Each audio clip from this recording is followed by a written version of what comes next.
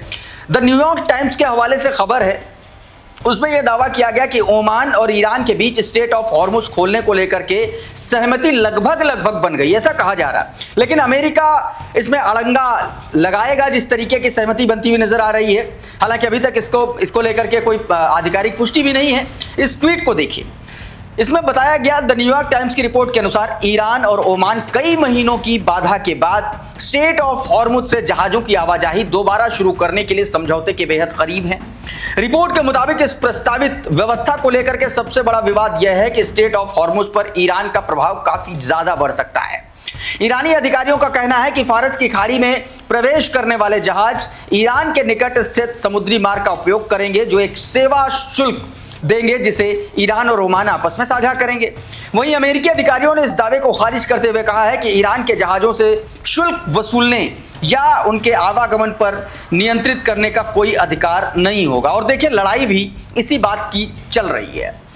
इन तमाम सारी घटनाओं के बीच लगातार ईरान कह रहा है कि अभी तक लगातार ब्लॉकेट जारी है और अगर कोई भी ये ब्लॉकेट तोड़ने की कोशिश करेगा तो उसको निशाना बनाया जाएगा। ये जरा ऑडियो सुनिए। Captain, you are requested to alter course to 190. If you do not comply, we will compel compliance with force. तो ये ऑडियो और इसमें सीधे तौर पर ट्वीट किया है उमाशंकर सिंह ने। कहा है कि ईरान सेंट्रल कमांड का बयान, ईरान की नाकेबंदी जारी, अब तक 44 जहाजों को मार्ग परिवर्तित किया, 2 को नाकाम किया और 2 पर चढ़कर कब्जे में लिया गया। ये सेंटकॉम की तरफ से बयान जो आपने रेडियो पर सुना और उसके बारे में उसकी जो जानकारी उमाशंकर सिंह ने दी वो मैंने आपको बताई।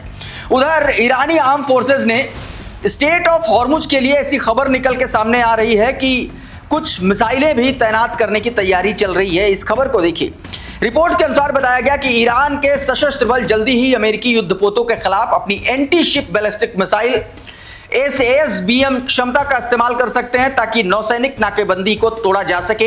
रिपोर्ट में कहा गया है कि ईरान के पास मौजूद ये एंटी शिप बैलिस्टिक मिसाइलें मौजूदा संघर्ष को अब तक इस्तेमाल नहीं की गई हैं, लेकिन आवश्यकता पड़ने पर इन्हें तैनात किया जा सकता है और अगर ऐसा होता है तो स्थितियां और गंभीर बन सकती हैं और ज्यादा जो है घातक हो सकती हैं। एक और खबर, ड्रॉप साइट का ये ट्वीट देखिए, इसमें जो जानकारी दी गई स्टेट ऑफ हॉर्मुज से जुड़ा हुआ ही ये मामला है। कहा गया कि ईरान के सर्वोच्च नेता के वरिष्ठ सैन्य सलाहकार और IRGC के पूर्व कमांडर मोहसिन रेजाई ने चेतावनी दी है कि यदि स्टेट ऑफ हॉर्मुज की नाकेबंदी को चुनौती दी गई तो अमेरिकी युद्धपोतों और सैनिकों को गंभीर जोखिम और भारी नुकसान उठाना पड़ सकता है। एक्स पर उन्होंने सीधे तौर पर कहा कि अमेरिका को अपना व्यवहार बदलना होगा, अन्यथा हम इसे बर्दाश्त नहीं करेंगे। स्टेट ऑफ हॉर्मुज में दूसरा कॉरिडोर खोलने की अनुमति हम कभी नहीं देंगे। मतलब नाकेबंदी जो जारी है अमेरिका की, उसको लेकर के ईरान अपनी तैयारी कर रहा है और किसी भी वक्त जिन मिसाइलों को तैनाती की बात कही जा रही है उस पर एक बड़ा और तगड़ा एक्शन जो है वो ले सकता है।